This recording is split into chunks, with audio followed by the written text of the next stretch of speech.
All right. Ready to dive deep into the world of a creature that I think really embodies that saying, slow and steady wins the race. Like that.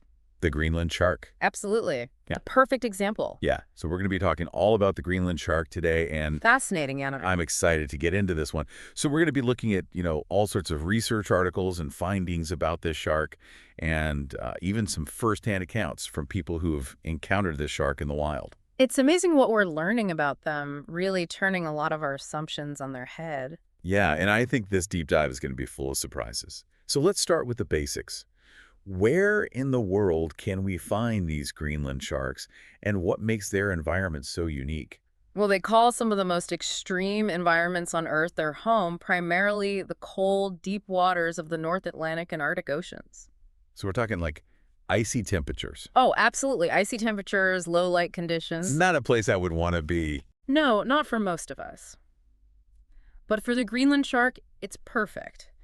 And their physiology is really a testament to that. Okay, so let's get into that physiology. Yeah. How does a shark survive in, like you said, some of the most extreme environments on Earth? Well, one of the coolest things, if you'll pardon the pun, is that they have a special adaptation in their blood.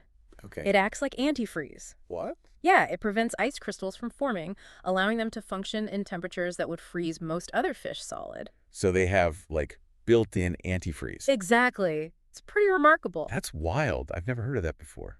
That's so cool. But I'm guessing that, I don't know, with antifreeze in your blood, I feel like that would make you pretty slow, right? You're not wrong there. Huh. Greenland sharks are known for being incredibly slow swimmers. I mean, how slow are we talking? Think like crawling baby speeds.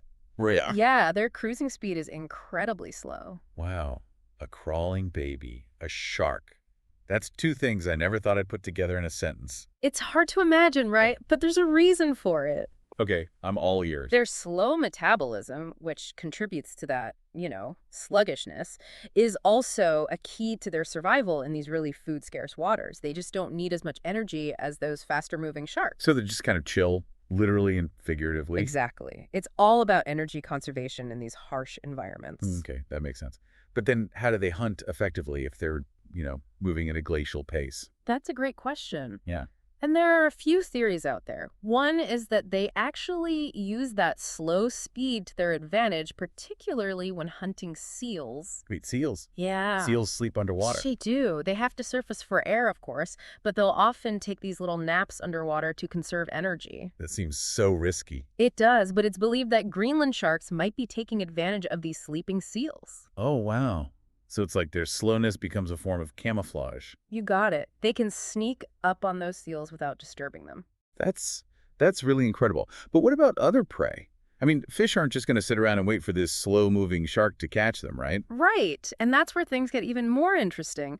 The Greenland shark has another trick up its sleeve, or I guess in this case, on its eye. Okay, I'm intrigued. It all comes down to a fascinating symbiotic relationship with a tiny creature called Omatocoita elongata. Say that again. I didn't quite catch that. Omatocoita elongata. Okay, and what is that exactly? It's a type of copepod, a small crustacean, and get this little copepod attaches itself to the Greenland shark's cornea. The cornea. Like their eye. Yeah, right on the eye. Ouch. That does not sound pleasant. Not at all.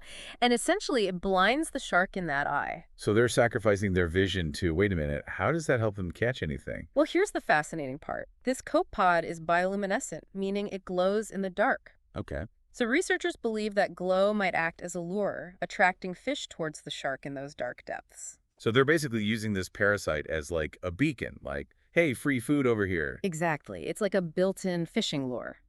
The shark might lose some sight, but in return, it gains a pretty incredible tool for hunting. Wow, that is brilliant. What a trade-off. It's like nature's own little anglerfish situation going on there. Right. It's really a perfect example of adaptation, how these animals have evolved to thrive in such a challenging environment. I'm starting to see why these sharks are considered such masters of survival, withstanding those freezing temperatures and finding ways to find food in that environment. It's pretty remarkable. It really is, and we've only just scratched the surface. There's still so much we don't know about them. Well, I'm ready to keep going deeper. So what else can you tell me about this incredible creature? Well, for starters, they've been found with some rather unexpected items in their stomachs. Like what? I'm getting really curious now. What could a slow-moving deep-sea shark possibly be eating that would surprise scientists? Well, that's what we're going to delve into next. Get ready for some truly surprising findings. Okay, I'm on the edge of my seat. Let's get to it. Yeah. Okay, so we've been talking about how well this Greenland shark is adapted to their environment with the antifreeze and moving slow to conserve energy and that crazy copepod on its eye. It's amazing, isn't it? But I am dying to know what they found in those shark stomachs. I mean, what's on the menu for a creature that lives in such a harsh environment? Right. You'd think, mostly fish, maybe the occasional seal, given their hunting strategies. But what researchers have found is that their diet is way more diverse than we initially thought. Okay, spill the beans. What kind of surprising things are we talking about? So get this. Along with the expected fish and seal remains, they found evidence of everything from polar bears and reindeer I'm to listening. Horses. Like the animal horses. horses in their stomachs. How is that even possible? Are they like galloping along the ocean floor? Well, not quite. It's a mystery, but it most likely points to their scavenging behavior and, the kind of unique challenges of living in that Arctic environment. Okay, so paint me a picture. How do horses end up as a meal for a deep-sea shark? Well, picture those harsh, icy landscapes. Sometimes horses, used for transportation or herding, they can accidentally fall through thin ice or get swept away by currents. Okay, so tragic accidents, but it makes sense how they would end up in the water. Right, and once they're in the water, those carcasses sink.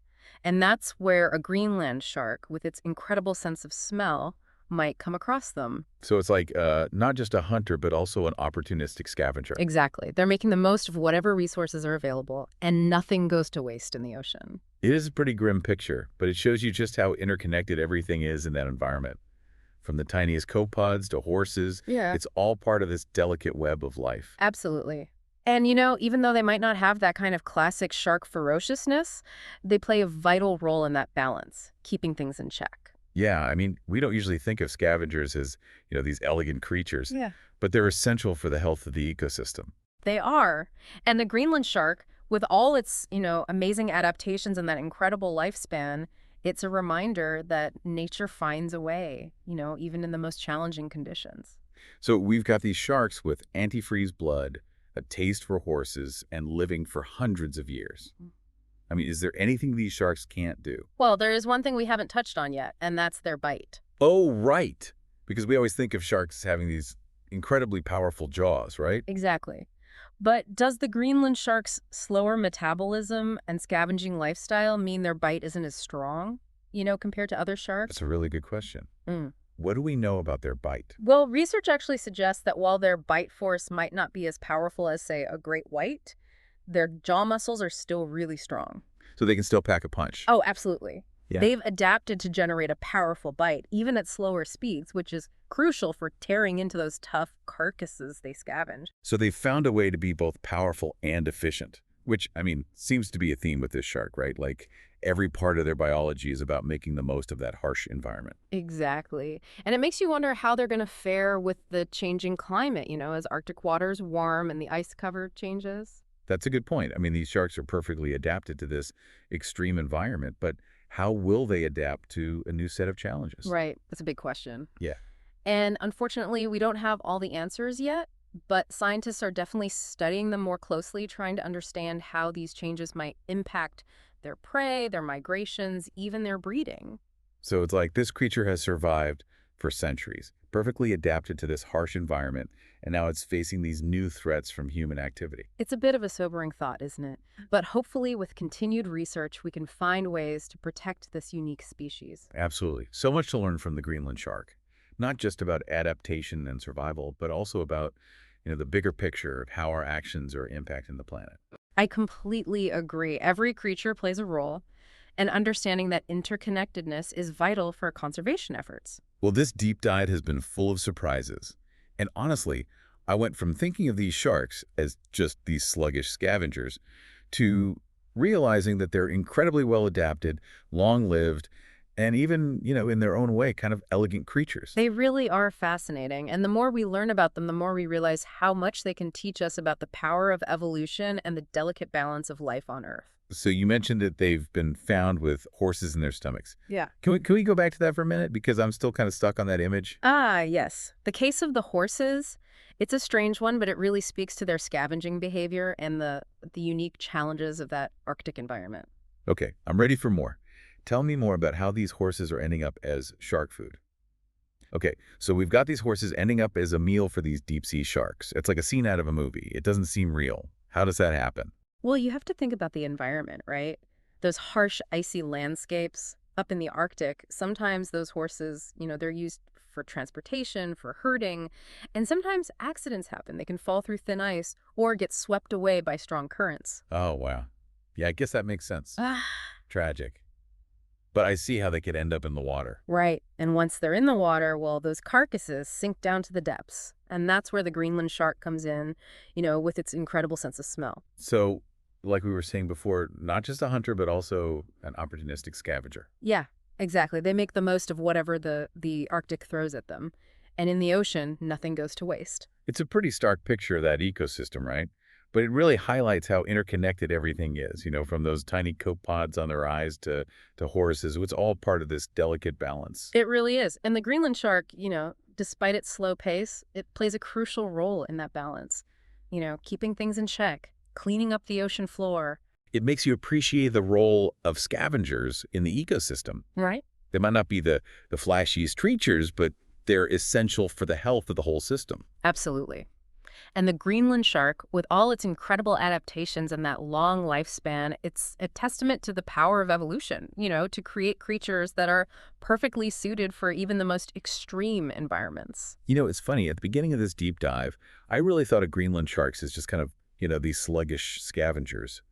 But now I see them as these incredibly well-adapted, long-lived, and even, in their own way, elegant creatures. I agree. They are fascinating animals. The more we learn about them, the more we realize how much they have to teach us about adaptation and survival and really, the interconnectedness of all life on this planet. It's like a reminder that there's beauty to be found everywhere, even in the coldest, darkest depths of the ocean. I think that's a great takeaway. And as their environment faces new challenges, with climate change and everything, it's even more important to understand and protect these incredible creatures. Absolutely. Yeah. This deep dive has been full of surprises. I feel like I've walked away with a whole new perspective on these amazing sharks. I'm glad to hear that. Thanks for joining us today. And to our listeners, keep exploring, keep learning about the world around you. There's always something new to discover. Until next time, stay curious.